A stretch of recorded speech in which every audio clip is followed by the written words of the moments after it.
ఈరోజు దుగ్గిరాల మండలం గొడవర గ్రామంలో గ్యాప్ పొలం బడి కార్యక్రమం నిర్వహించడం జరుగుతుంది.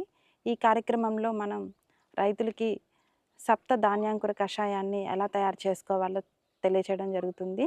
ఈ సప్త ధాన్యాంకుర కషాయం అనేది మనం ఇప్పుడు వరి చూసుకుంటే ఇక్కడ 600 ఎకరాల వరకు మనం గొడవర గ్రామంలో రైతులు సాగు చేస్తున్నారు. అలాగే మినుము కూడా సాగు చేస్తున్నారు. వరి చూసుకుంటే పాలు పోసుకునే దశ నుంచి కూడా గింజ గట్టిపడే దశ వరకు కూడా ఉంది. మరి ఈ దశలో రైతులు కనుక సప్తధాన్యాంకుర కషాయాన్ని కనుక స్ప్రే చేసినట్లయితే తాలుగింజ రాదు, అలాగే గింజ కూడా గట్టిపడి బరువు వస్తుంది, అలాగే షైనింగ్ కూడా వస్తుంది. గింజ క్వాలిటీ బాగుండాలి అనుకుంటే ప్రకృతి వ్యవసాయం చేసే రైతులకి, అలాగే ఎవరైనా ఇంట్రెస్ట్ ఉన్న రైతులు కూడా ఈ సప్తధాన్యాంకుర కషాయాన్ని చాలా ఈజీగా చేసుకోవచ్చు. మన ఇంట్లో దొరికేటటువంటి 7 రకాల గింజలతోటి గింజల్ని నానబెట్టేసి ఒక రోజంతా కూడా మొలకొచ్చిన తర్వాత వాటిని ఆవు మూత్రము మరియు నీటిలో కలిపి ఒకరోజు మళ్ళీ పులియగొట్టిన తర్వాత స్ప్రే చేయడమే.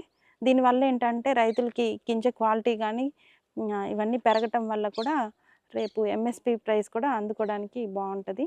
రైతులందరూ కూడా ఇది తయారు చేసుకోవచ్చు. మనకు దీన్ని ఎలా తయారు చేయాలో ఈ గ్రామంలో ఉన్నటువంటి ఫార్మర్ సైంటిస్టు దిలీప్ మొత్తం వివరిస్తాడు. నమస్కారం అండి, నా పేరు దిలీప్ కుమార్. నేను ఫార్మర్ సైంటిస్ట్గా చేస్తున్నాను. ఇప్పుడు నేను సప్తధాన్యాంకుర కషాయం ఎలా తయారు చేసుకోవాలో మీకు చెప్పబోతున్నాను. సప్తధాన్యాంకుర కషాయానికి కావాల్సిన ఇంగ్రీడియంట్స్లో అలసందలు, రాగులు, జొన్నలు, ఉలవలు,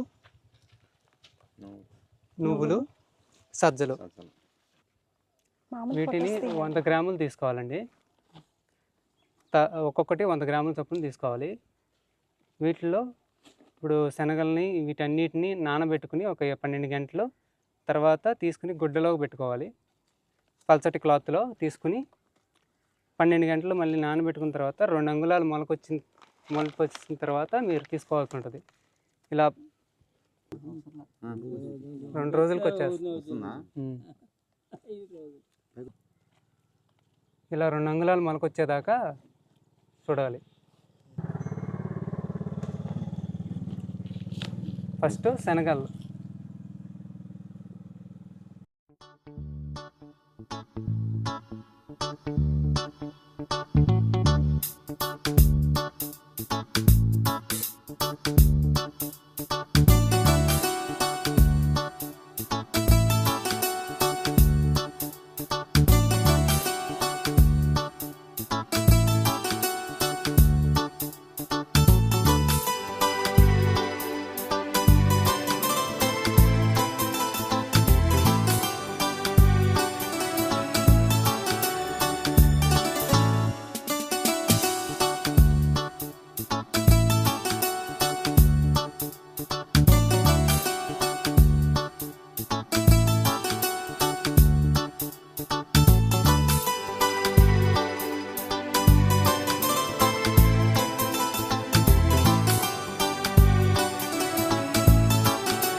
ఈ 190 లీటర్ల నీరులో 10 లీటర్ల ఆవు మూత్రం కలుపుతున్నాము.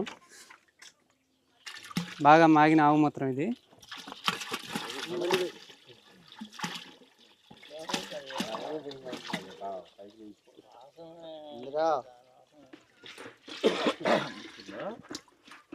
ఈ మిశ్రమంలో మనం బాగా రుబ్బుకున్న సప్తధాన్యాలని కలుపుకుంటున్నాం.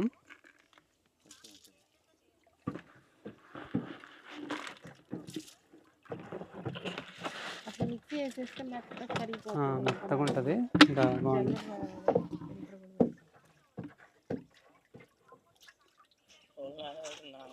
తర్వాత 24 గంటల తర్వాత మనం స్ప్రే చేసుకుంటాం. 24 గంటల్లో ఇది పులిసిద్ది అనమాట.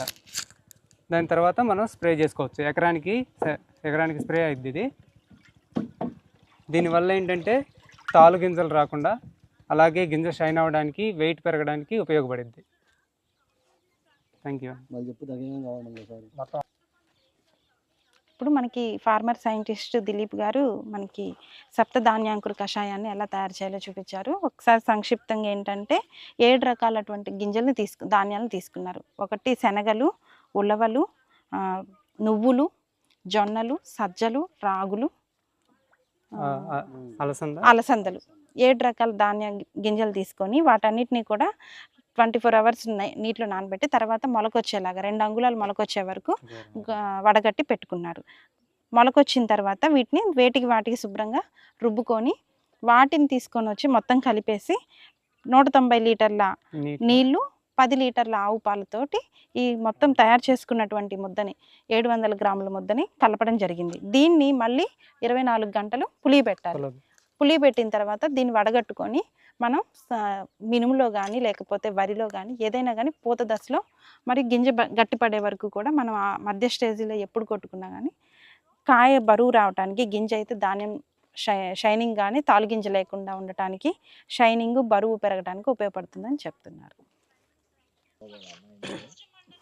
నమస్కారం అండి. నా పేరు పసుపులేటి శ్రీను. మాది గొడవరు గ్రామం, దుగ్గిరాల మండలం. మాది పొలంబడిలో 12 వారాలుగా పొలంబడి జరుగుతుంది. గత వారం ఏంటంటే శొంఠి పాలు కషాయం తయారు చేసి కషాయం చల్లటం జరిగింది. తెగుళ్ళకి బాగానే పనిచేసింది. ఈ వారం ఏంటంటే సప్తధాన్యాలు కషాయం కలపడం జరిగింది. అది 24 గంటలాగి స్ప్రే చేసుకుంటే దానికి గింజ అనేది బీసి షైనింగ్ రావడం జరిగింది. దానివల్ల మాకు పొలం పడి వల్ల మంచి ఫలితాలు జరుగుతున్నాయి.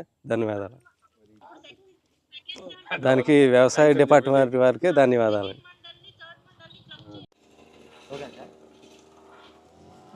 నిన్న తయారు చేసిన సప్తధాన్యాంకుర కషాయాన్ని ఈరోజు స్ప్రే చేయడం జరుగుతుంది.